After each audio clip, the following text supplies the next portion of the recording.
Mark's heart stopped when he saw the crimson stain spreading across his daughter's bedsheets. In that moment, every worst-case scenario flashed through his mind. Was she hurt? Sick?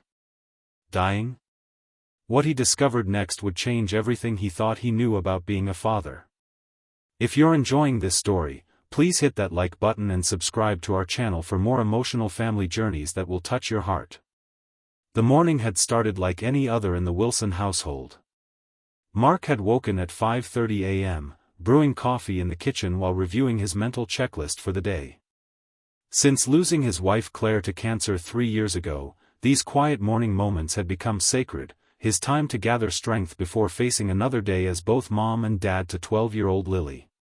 Lily bug. Rise and shine, he called up the stairs at 6:45, just as he did every school morning. When no response came, he called again, louder this time. Still nothing. Mark climbed the stairs, a familiar worry gnawing at him. The worry never really left, it had become his constant companion since Claire's diagnosis. Every cough, every fever, every unusual silence triggered the same fear. What if something happened to Lily too? He knocked gently on her door. Lily? You okay in there? No answer. He pushed the door open slowly, expecting to find her still asleep. Instead, he found an empty bed with rumpled sheets. And blood. Not a lot, but enough to make his world tilt sideways. Lily? His voice cracked as panic surged through him. He spun around, checking her bathroom, her closet, under the bed, anywhere she might be hiding. The sound of quiet sobbing finally led him to the hallway linen closet. There, curled into a ball among the towels, was his daughter. Lily. What happened? Are you hurt? We need to go to the hospital. The words tumbled out as he reached for her. She flinched away, burying her face deeper into her knees. No. Don't look at me. Sweetheart, you're bleeding. I need to know what's wrong. Nothing's wrong, she mumbled, her voice muffled. Just go away, Dad. Please. Mark felt utterly helpless. Claire would have known what to do. Claire would have.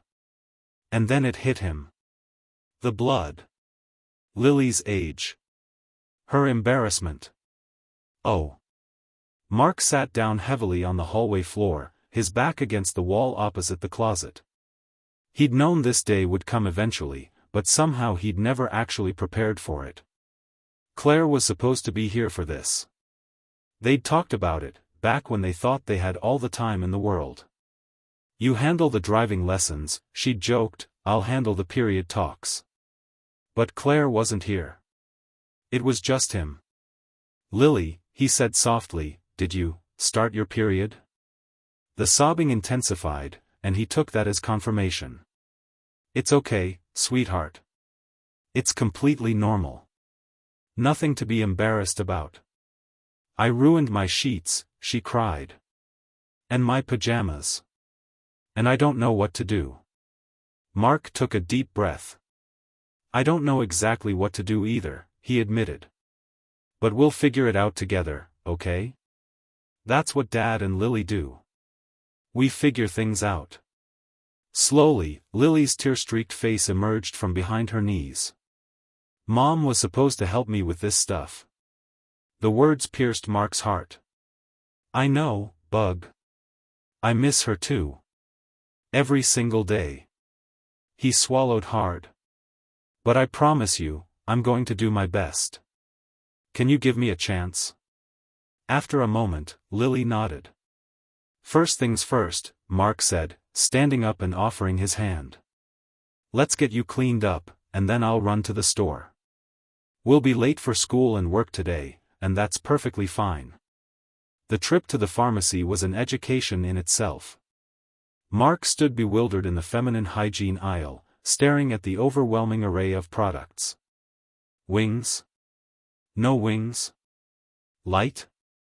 Super? Overnight? He finally called Claire's sister, Jessica, who talked him through what to buy while trying not to laugh too hard at his confusion.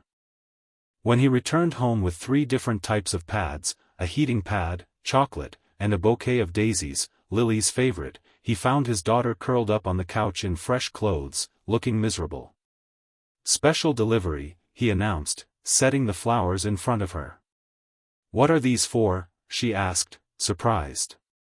"For becoming a young woman," he said, then winced. That sounded less cheesy in my head. A small smile tugged at Lily's lips, the first he'd seen all day.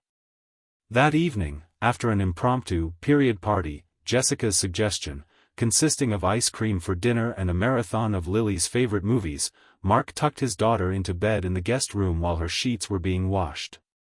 "Dad?" Lily said as he was about to turn off the light. "Yeah, bug? You did good today. Mom would be proud." Mark felt his throat tighten. "Thanks, Lily bug. That means everything to me."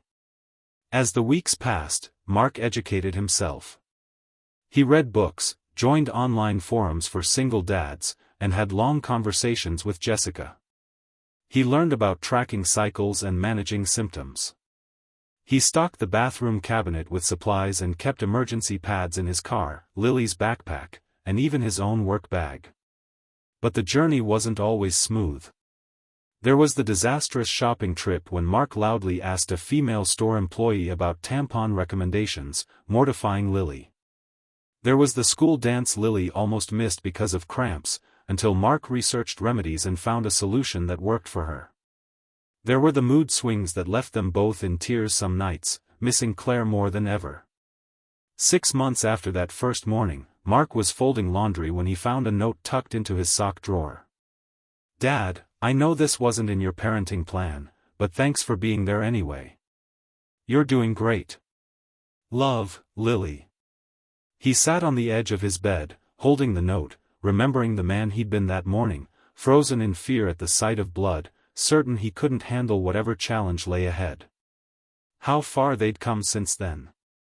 That night at dinner, Mark raised his glass of milk in a toast to figuring things out together. Lily clinked her glass against his.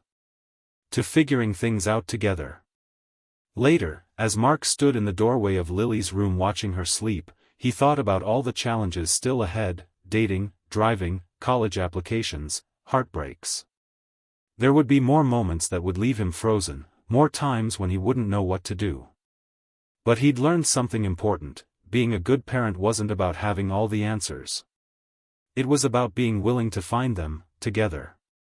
As he turned to go, he whispered, "We're doing okay, Claire. We're doing okay." The journey of parenthood is never easy, especially when you're doing it alone.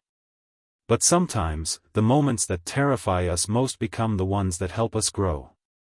If this story touched your heart, please like and subscribe for more content that celebrates the beautiful, messy reality of family life. Remember, it's not about being perfect, it's about being present, even when, especially when, you're afraid.